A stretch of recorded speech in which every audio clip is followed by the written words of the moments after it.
Halo semuanya, hari ini kita akan membahas tentang perilaku konsumtif dan ketergantungan impor di Indonesia. Masyarakat Indonesia sekarang semakin banyak yang membeli barang impor seperti makanan, elektronik, dan juga fashion. Nah, mari kita diskusikan lebih dalam mengenai penyebab dan juga solusinya. Halo, aku Aprilia Puspitarini, NPM 24 10 10 30 23. Saya Mutia Aulia Wulandari, NPM 24 10 10 30 25. Halo semuanya, perkenalkan nama saya Railan Pangistara Madani, NPM 24 10 10 30 29. Saya Tria Sintana Amalia, NPM 24 20 10 30 55. Perkenalkan, nama saya Fazian Sanorohim dengan NPM 24201 03059. Saya Nur Safa Faradila, NPM 24 20 10 30 62. Pertanyaan pertama, bagaimana perilaku konsumsi lintas generasi mempengaruhi permintaan terhadap produk impor di Indonesia? Karena setiap generasi punya pola konsumsi yang berbeda-beda. Contohnya, baby boomers cenderung loyal pada merek lama, sementara generasi X itu lebih praktis dan fleksibel. Terus ada generasi milenial dan Z, paling berpengaruh karena terpapar media sosial dan tren global, sehingga lebih konsumtif terhadap produk impor seperti gadget dan fashion. Ini membuat ketergantungan impor semakin tinggi. Generasi mana yang paling berpengaruh dalam meningkatkan ketergantungan impor? Generasi milenial dan Z, mereka sering belanja online di platform global dan mengikuti tren luar negeri.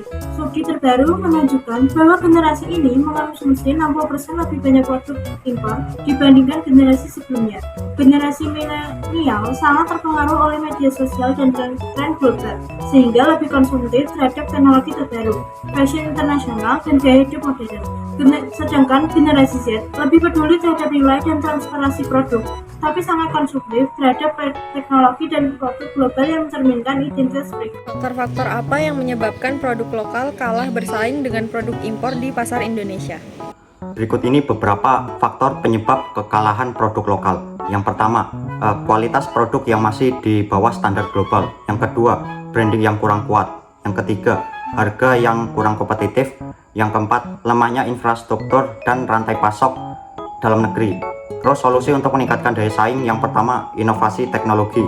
Yang kedua, mengurangi beban pajak bagi produsen dalam negeri.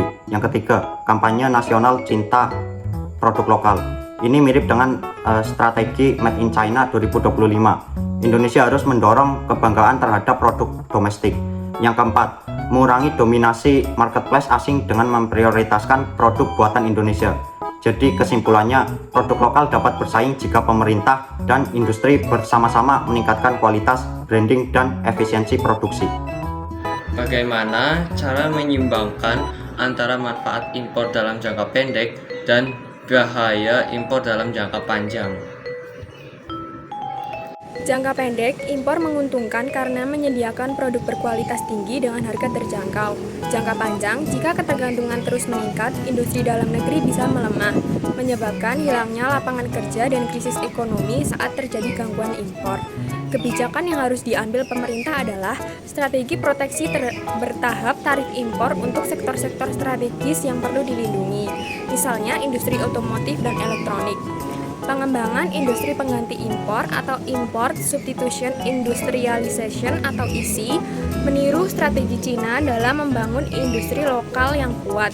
Diversifikasi ekonomi meningkatkan produksi dalam negeri di berbagai sektor, termasuk manufaktur, pertanian, dan teknologi. Dukungan UMKM dan startup UMKM harus diberi akses pendanaan, pelatihan, dan pasar yang lebih luas agar bisa bersaing dengan produk impor. Regulasi dan insentif untuk produk lokal, insentif pajak bagi perusahaan yang menggunakan bahan baku lokal. Kesimpulan, pemerintah perlu mengadopsi strategi keseimbangan antara impor dan penguatan industri lokal agar ekonomi tidak terlalu bergantung pada produk luar. Bagaimana cara mengubah perilaku konsumen agar lebih mencintai produk lokal? Perilaku konsumen dapat diubah jika ada kombinasi antara edukasi, kebijakan pemerintah, dan juga inovasi dari industri lokal. Strategi untuk mendorong konsumsi produk lokal diantaranya meningkatkan citra produk lokal.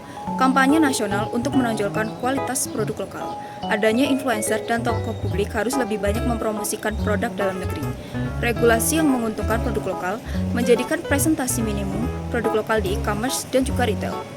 Pendidikan konsumen, kurikulum sekolah harus mengajarkan pentingnya mendukung industri lokal. Pengembangan produk berkualitas dan juga terjangkau. Industri lokal harus mampu menyediakan produk dengan kualitas setara atau lebih baik dari produk impor dengan harga yang kompetitif.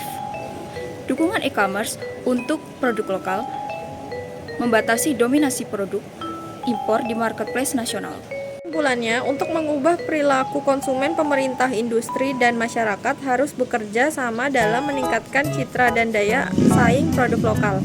Kita dapat melihat bahwa perilaku konsumtif lintas generasi, kebijakan ekonomi, serta strategi industri lokal sangat menentukan ketergantungan Indonesia terhadap impor. Solusi terbaik adalah penguatan industri dalam negeri, regulasi yang mendukung, dan perubahan pola pikir konsumen agar lebih mencintai produk lokal. Hasil diskusi kami